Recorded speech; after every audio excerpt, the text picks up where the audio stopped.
कायद आज़म तेरी मुसलमानों से मोहब्बत को दिल से सलाम। सिंधी फनकार फ़कीरो सुलंगी तुझे पाकिस्तानियों का दिल से सलाम। अजीम मुजस्मा साज कायद को अजब अंदाज में तेरा खराज तहसीन।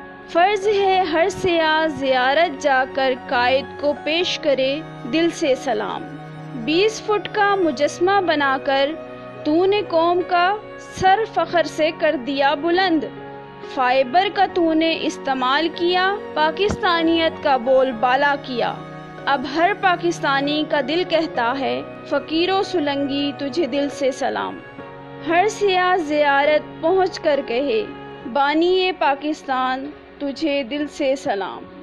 पाकिस्तान जिंदाबाद, टूरिज़्म पाइंदाबाद। पाकिस्तानियत और खबरनामा साथ साथ। रिया अब्बासी, खबरनामा टीवी, इस्लामाबाद। इस तरह की मज़ीद अच्छी वीडियोस के लिए हमारा YouTube channel like and subscribe कीजिए और हमारा फेसबुक पेज फॉलो कीजिए। शुक्रिया।